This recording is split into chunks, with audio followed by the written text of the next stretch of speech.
Okay, మా అందరికీ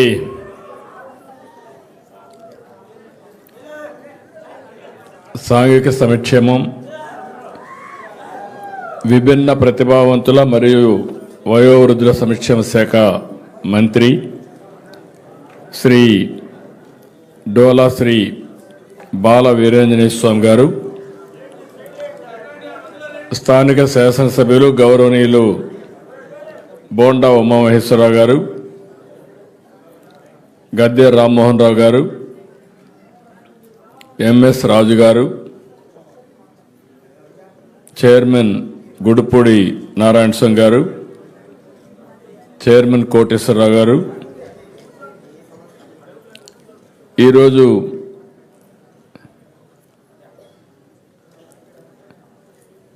మనందరికీ ఒక స్ఫూర్తిదాయకంగా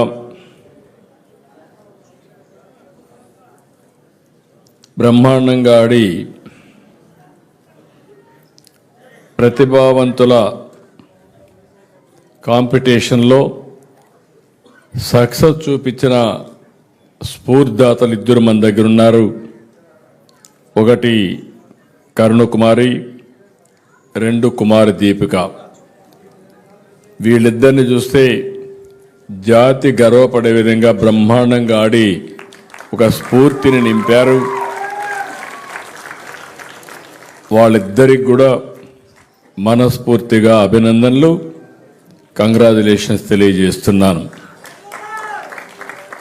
వీళ్ళు కాకుండా ఈరోజు అర్జున్ అవార్డు గ్రహీత అజయ్ కుమార్ రెడ్డి గారు, వేదిక పైన కలెక్టర్ గారు, సెక్రటరీ గారు, అదే మరిగా అజయ్ జైన్ గారు, సూర్యకుమార్ గారు, లక్ష్మీ షా గారు, లక్ష్మీ నరసింహం గారు, రవీంద్ర బాబు గారు, శ్రీ రామసుబ్బయ్య గారు, అందరికి కూడా నమస్కారాలు, అభినందనలు, శుభాభినందనలు. ఈరోజు మనందరం కూడా ఒక పవిత్రమైన కార్యక్రమానికి ఇక్కడ సమావేశమయ్యాం. ప్రపంచమంతా అంతర్జాతీయ ప్రతిభావంతుల దినోత్సవం జరుపుకునే సందర్భంలో మనం ఇక్కడ సమావేశమై మనందరం వారికి అండగా ఉంటామని చెప్పడమే కాకుండా వారిని పూర్తిగా ప్రోత్సహించడానికి ఇక్కడ మనం సమావేశమయ్యామని చెప్పి కూడా నేను మీకు తెలియజేస్తున్నా.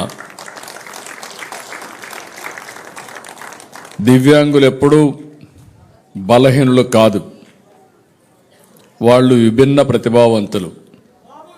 నాకు ఒక నమ్మకం, నేను ఎప్పుడు కూడా వాళ్ళని ఏదో దివ్యాంగులుగా చూడకుండా, లేదు వాళ్ళు ఏం చేయలేరని వాళ్ళని ఎప్పుడు కించపరచకుండా నేను ఎప్పుడు ఒకటే ఆలోచించాను, వాళ్ళని విభిన్న ప్రతిభావంతులుగా చూడడానికి, వాళ్ళని పూర్తిగా సహకరించడానికి నేను ఎప్పుడూ పనిచేశానని చెప్పి కూడా నేను మీకు తెలియజేస్తున్నా. ఈరోజు మీకు కొంచెం మద్దతు ఇస్తే విజయం మీదే. మీకు విజువల్ పవర్ ఎక్కువ, పట్టుదల ఎక్కువ, శక్తి మీకుంది. అందరికంటే ఎక్కువ పట్టుదల ఎవరికి ఉందంటే వారికి చిరునామాగా దివ్యాంగులు ఉంటారని చెప్పి మరొక్కసారి విజ్ఞప్తి చేస్తున్నా.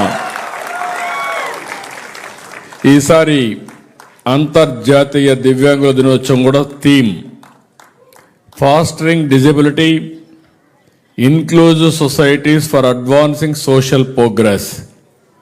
అంటే సమాజంలో అందరిలాగానే దివ్యాంగులకు సమాన అవకాశాలు, హక్కులు, గౌరవం పొందాలి.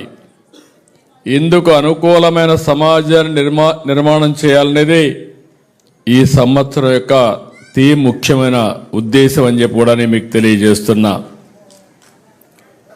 మీ ఎదుగుదలకు ఎలాంటి చట్టాలు అవసరం, ఎలాంటి ఇన్సెంటివ్స్ అవసరం, అటు అభివృద్ధి సంక్షేమ కార్యక్రమాలు రెండు కూడా ముందుకు తీసుకుపోవడానికి ఈ ప్రభుత్వం ఎప్పుడూ ముందుంటుందని చెప్పి కూడా నేను మీకు తెలియజేస్తున్నా. ఈరోజు మొట్టమొదటిసారిగా దివ్యాంగులకు కూడా పింఛన్లు ఇవ్వాలని నిర్ణయించింది ఎన్టీ రామారావు గారు. 30 రూపాయలు. ఆ తర్వాత 86లో దాన్ని 50 రూపాయలు పెంచారు.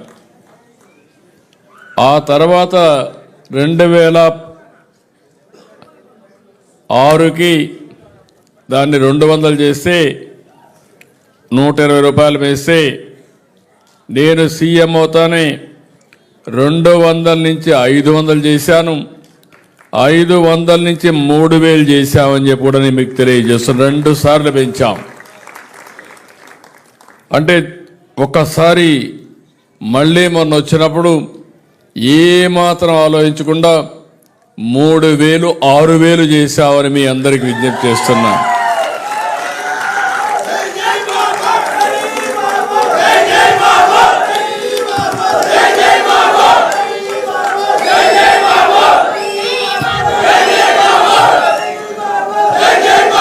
దేశంలో ఎక్కడ కూడా 6000 రూపాయలు పింఛనిచ్చే రాష్ట్రం లేదు. పేద రాష్ట్రం, గొప్ప మనసు. అది వికలాంగుల పట్ల ఈ ప్రభుత్వానికి ఉండే, దివ్యాంగుల పట్ల ఈ ప్రభుత్వానికి ఉండే అభిమానం, ప్రేమ. ఇంకో పక్క నేను ఎప్పుడు కూడా బాధితులకు అండగా ఉండాలని. ఈరోజు మీరు చూస్తే వృద్ధులకు కానీ వితంతువులకు కానీ 4000 రూపాయలు పింఛన్ ఇస్తున్నాం. వీళ్ళకు కాకుండా డయాలసిస్ పేషెంట్లు కానీ, తలసేమియా పేషెంట్లు కానీ, ఇంకో పక్క కిడ్నీ పేషెంట్స్ ఉంటే అలాంటి వారందరికీ 10,000 రూపాయలు ఇస్తున్నాం. కొంతమంది బెడ్కి పరిమితమై ఇంట్లో కుటుంబ సేవలు, సభ్యుల సేవలు అవసరమైతే 15,000 ఇస్తున్నాం. దగ్గర 63,50,000 మందికి నెలవారీ పింఛన్లు ఇచ్చి మొదటి తారీఖున మీ ఇంటికి వచ్చి మీరెక్కడుంటే అక్కడ ఈ పింఛన్లు అందించే ఏకైక ప్రభుత్వం ఎన్డీఏ ప్రభుత్వం అని చెప్పి కూడా నేను మీకు తెలియజేస్తున్నా. ఇక్కడుండే మీ అందరికీ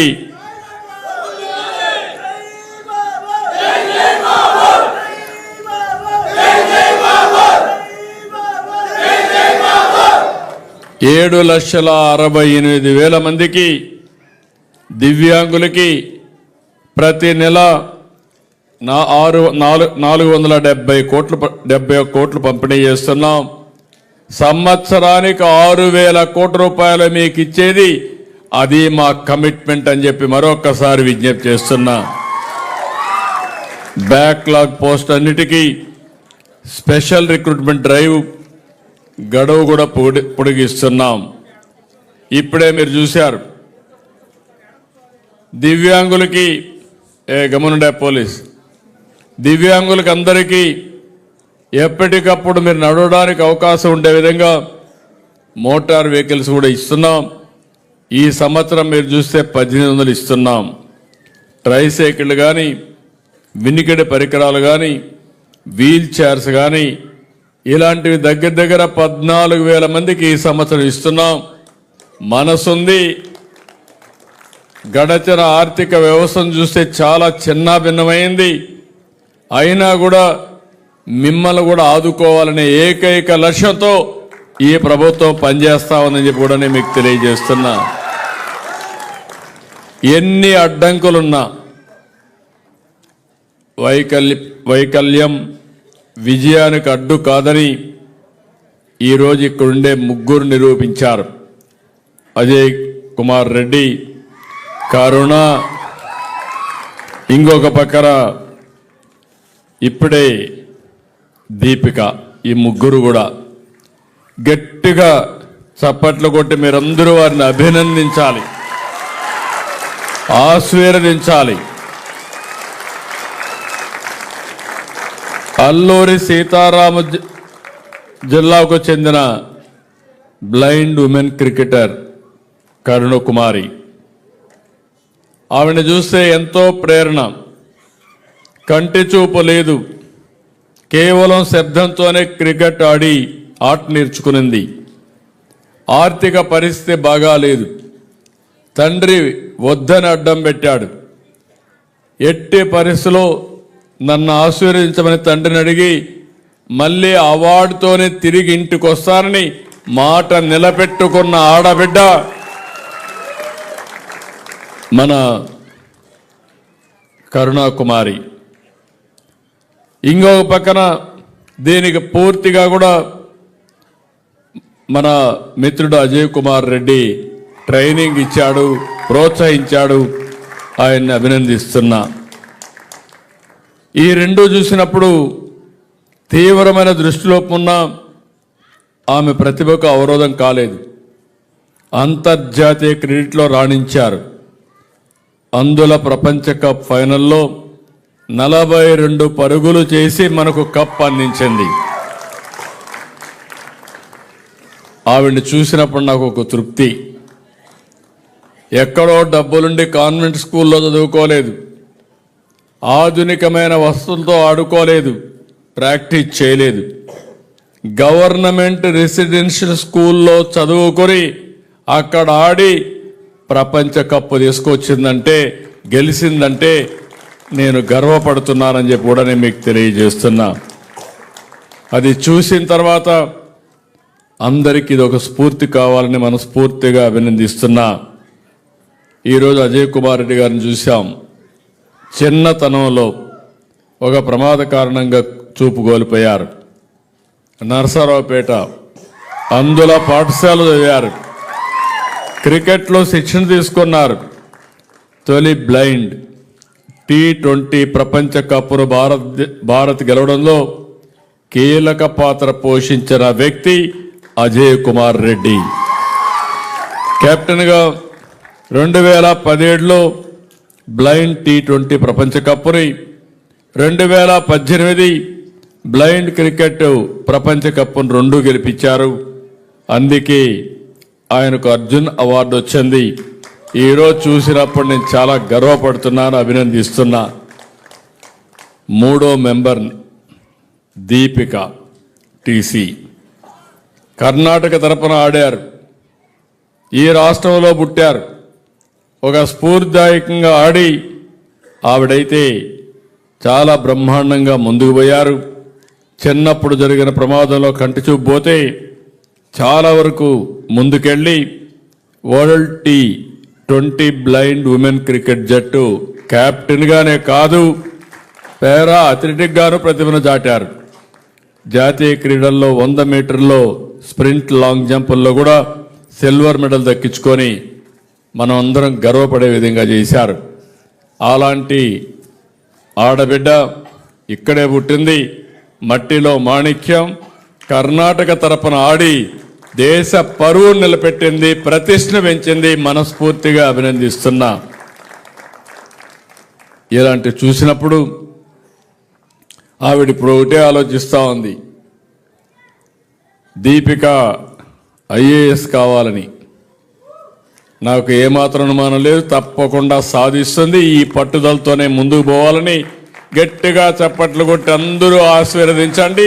ఒక ఆదర్శంగా నిలుస్తుంది. ఈరోజు దివ్యాంగులందరూ కూడా తమను తాము నిరూపించుకోవాలంటే ముందు చూపుతో ముందుకు పోవాల్సిన అవసరం ఉంది. ఈరోజు మెగా డిఎస్సి ద్వారా 2260 స్పెషల్ ఎడ్యుకేషన్ టీచర్ పోస్టులు నియమించాం. వినికిడి, దృష్టిలోపం ఉన్న వారి కోసం ప్రత్యేకంగా 10 పాఠశాలని నిర్వహిస్తున్నాం. ఆధునిక అలారం సిస్టమ్స్ ఏర్పాటు చేశాం. హోమ్ స్కూలింగ్ తీసుకొచ్చాం. 679 భవిత కేంద్రాలని ద్వారా ఎర్లీ ఇంటర్వెన్షన్ థెరపీ అందిస్తున్నాం. శాస్కీ ద్వారా డబ్బులు ఇచ్చి దగ్గర 4,32,00,000 ఇచ్చి హాస్టల్ బిల్డింగ్స్ అన్నీ కూడా రెనోవేషన్ చేస్తున్నాం. ఇంకొక పక్కన మీరు చూస్తే ఇప్పటికీ ఆర్టీసీ బస్సుల్లో నగరాల్లో ఉచితంగా, జిల్లా సర్వీసుల్లో 50% రాయితీ కూడా ఇస్తున్నాం. విశాఖలో 23 ఎకరాల్లో national centre for disability sports stadium ఏర్పాటు చేసి పిల్లలు ఆడుకోవాలంటే బ్రహ్మాండంగా రాణించే విధంగా చేసే బాధ్యత ఈ ప్రభుత్వం తీసుకుంటామని చెప్పి కూడా నేను మీకు తెలియజేస్తున్నా. ఇక్కడికి వచ్చినప్పుడు వీళ్ళు చూసిన తర్వాత నాకు ఒకటే అనిపించింది, కరుణ కుమార్ గారికి ఇప్పుడే గొట్టిపాటి రవికుమార్ ద్వారా ఒక 5 లక్షల రూపాయలు ఇచ్చారు. ఇంకొక పక్కన మీరు చూస్తే ఆంధ్ర క్రికెట్ అసోసియేషన్ ఒక 5 లక్షల రూపాయలు ఇచ్చారు. బ్లైండ్ క్రికెట్ అసోసియేషన్ తరఫున 1 లక్ష ఇచ్చారు. రాష్ట్ర ప్రభుత్వం తరఫున 15 లక్షల రూపాయలు ఆ అమ్మాయికి ఇచ్చి ఒక ఇల్లు కూడా కట్టిస్తామని మీ అందరికీ హామీ ఇస్తున్నా. ఇంకొక పక్కన అజయ్ కుమార్ రెడ్డి గారికి కూడా ఒక స్ఫూర్తిదాయకంగా పనిచేశారు. 2.5 లక్షల రూపాయలు రాష్ట్ర ప్రభుత్వం తరపున ఆయనకు ఇస్తామని చెప్పి కూడా నేను హామీ ఇస్తున్నా. నేను ఎందుకంటే మామూలుగా 10 లక్షల రూపాయలే కరుణ కుమార్కి ఉంటే కాదు 15 లక్షలు ఇస్తున్నానంటే వీరిని ప్రోత్సహించాలి, మిగిలిన వాళ్ళకి స్ఫూర్తి కావాలనే ఉద్దేశంతోనే ఇస్తున్నా. అజయ్ కుమార్ రెడ్డికి 10% అంటే కాదు ఒక 2.5 లక్షలు ఇచ్చి ఆంధ్ర క్రికెట్ అసోసియేషన్ 1 లక్ష రూపాయలు ఇస్తారు. దీపిక ఈ రాష్ట్రంలో పుట్టిన బిడ్డ, ఆ అమ్మాయికి కూడా ఒక 10 లక్షల రూపాయల ఆర్థిక సహాయం చేస్తాం. కర్ణాటక గవర్నమెంట్ 10 లక్షలు చేసింది. ఆ అమ్మాయికి కూడా ఇల్లు కట్టించే బాధ్యత ఈ ప్రభుత్వం తీసుకుంటామని చెప్పి కూడా నేను మీకు తెలియజేసుకుంటున్నా. ఇలాంటివి చేస్తూనే ఈరోజు ఈ ప్రభుత్వం ఎప్పుడు కూడా మీకు అండగా ఉంటుంది. మీరు ఆశీర్వదించండి. ఎన్డీఏ ప్రభుత్వం మీకోసం నిరంతరం పనిచేస్తాం. అందుకే ఈరోజు నేను ఒకటి ఆలోచించాను. నేను ఎప్పుడొచ్చినా మీకు అండగా ఉంటానని చెప్పడానికి ఈరోజు ఆలోచిస్తే మళ్ళీ ఒక మంచి పేరు కూడా పెట్టాను. ఇంద్రధనస్సుల మీ జీవితాల్లో నిత్యం వెలుగులు ఉండాలని మనస్ఫూర్తిగా కోరుకుంటూ 7 వరాలు, ఇంద్రధనస్సు 7 వరాలు ఈరోజు ప్రకటిస్తున్నా. భవిష్యత్తులో కూడా మీకు అండగా ఉంటా. 1, అందరికీ దివ్యాంగులందరికీ ఉచిత ప్రయాణ సౌకర్యం ఏర్పాటు చేస్తున్నాం.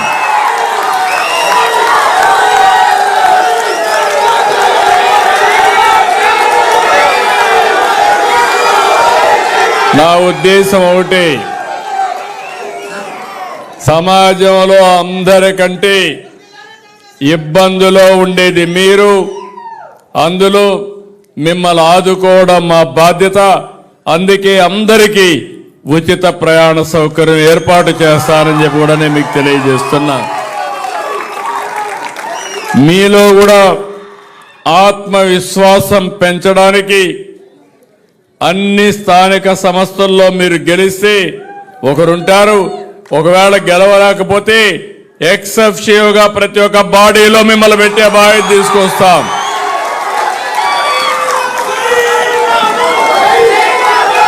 మీరు కూడా రాజకీయాల్లో రాణించాలి, ప్రజాసేవ కూడా చేయాలి. ఈ దివ్యాంగులుగా ఉండే మీకు ఇది అడ్డంకు కాదని చెప్పడానికి ఈరోజు ఈ నిర్ణయం తీసుకుంటున్నానని చెప్పి కూడా నేను మీకు తెలియజేస్తున్నా. 3వది, దివ్యాంగులకు ఆర్థిక సబ్సిడీ పునరుద్ధరణ. ఎస్సీ, ఎస్టీ, బీసీ, మైనారిటీకి ఇచ్చినట్టే మీకు కూడా మళ్ళీ ఈ కార్యక్రమాన్ని పునరుద్ధరిస్తాం. దీనికి ఒక 19 కోట్లు అవుతుంది. పర్వాలేదు, మీకు అండగా నేను ఉంటానని చెప్పి మీకు తెలియజేస్తున్నా. క్రీడల్లో పూర్తి స్థాయి భాగస్వామ్యం. శాప్ ద్వారా అన్ని క్రీడా కార్యక్రమాలు, టాలెంట్ డెవలప్మెంట్ స్కీములు దివ్యాంగులకు అందుబాటులో ఉండే విధంగా చర్యలు తీసుకుంటానని చెప్పి కూడా నేను మీకు తెలియజేసుకుంటున్నాను. 5వది, మీరు ఎక్కడ టిట్కోలా కానీ ఎక్కడ ఇండ్లు ఇచ్చినా గ్రౌండ్ ఫ్లోర్లోనే మీకు ఇల్లు ఇచ్చే ఏర్పాటు చేస్తామని మీ అందరికీ హామీ ఇస్తున్నాను. ఇంకో పక్క 6, వినికిడి లోపం ఉన్న వారికి డిగ్రీ కళాశాల. బాపట్ల ప్రభుత్వ పాఠశాల ఉంది. జూనియర్ కాలేజీతో పాటు వినికిడి లోపం ఉన్న విద్యార్థుల కోసం ప్రత్యేక డిగ్రీ కాలేజ్ ఏర్పాటు చేస్తాం. ఇంకొక పక్క రెసిడెన్షియల్ విద్యార్థులకి పెన్షన్ మీరు ఎక్కడుంటే అక్కడే డిస్ట్రిబ్యూట్ చేసే ఏర్పాటు, కాలేజీలో ఉంటే కాలేజీలో, హాస్టల్లో ఉంటే హాస్టల్లో మీ పెన్షన్ ఇచ్చే ఏర్పాటు చేస్తామని చెప్పి కూడా నేను మీకు తెలియజేస్తున్నా. ఇది కాకుండా అన్ని జిల్లాల్లో, అమరావతిలో ప్రత్యేకంగా మీ అందరికీ విభిన్న ప్రతిభావంతుల కోసం ఒక భవన్ ఏర్పాటు చేస్తాం. పేరు కూడా విభిన్న ప్రతిభావంతుల భవన్గా పెట్టి మీరు అక్కడ ఏ కార్యక్రమం చేయాలన్నా చేసేట్టుగా చేస్తామని చెప్పి కూడా నేను మీకు తెలియజేస్తున్నా. అదే మాదిరిగా రేపు రాబోయే రోజుల్లో ప్రజా రాజధాని అమరావతిలో మీరు తిరగడానికి అనుకూలంగా, దివ్యాంగులకు అనుకూలమైన నగరంగా అన్ని ఏర్పాట్లు చేసే బాధ్యత తీసుకుంటాం, అన్ని జాగ్రత్తలు తీసుకుంటాం. ఇవన్నీ చేసి మిమ్మల్ని ఎప్పటికప్పుడు ముందు నడిపిస్తాం, అండగా ఉంటాం. నేను ఒకటే మళ్ళా మీకు అందరికి విజ్ఞప్తి చేస్తున్నా, మీలో ఎవ్వరికి కూడా అనుమానం వద్దు, మీరేమీ చేయలేరనే అభిప్రాయం వద్దు. మీకు అండగా ఈ సిబిఎన్ ఉంటాడు, తోడుగా ఉంటాడు, మిమ్మల్ని ముందుకు నడిపిస్తా, అన్ని విధాలా ఆదుకుంటా. ఆత్మవిశ్వాసంతో ముందుకెళ్ళండి.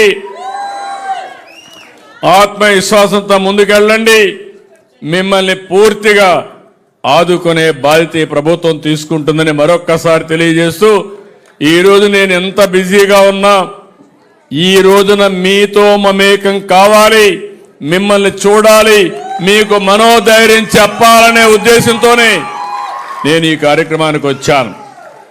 1924 ఎప్పుడైనా కార్యక్రమం చూశారా తమ్ముళ్ళు అని అడుగుతున్నా. ఒక్కసారి అంతర్జాతీయ దివ్యాంగుల సదస్సు పెట్టారా తమ్ముళ్ళు అని అడుగుతున్నా. ₹1 మీకు సహాయం చేశారా తమ్ముళ్ళు అని మిమ్మల్ని అడుగుతున్నా. అది అప్పటికి ఇప్పటికీ వాళ్ళకుండే వాళ్ళు చూస్తే ఏమనాలో నాకు తెలియదు, కానీ మిమ్మల్ని కక్ష కట్టారు, దివ్యాంగుల పైన కక్ష కట్టి దాడులు చేశారు తప్ప మిమ్మల్ని ఆదుకున్న పాపాన పోలేదు.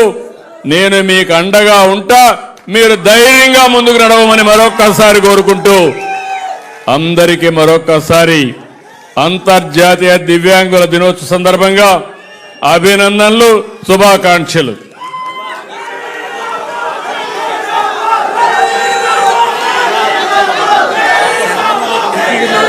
దివంగత నేత ఎన్టీఆర్ పెట్టిన దర్శనాలు డైరెక్ట్ అవకాశం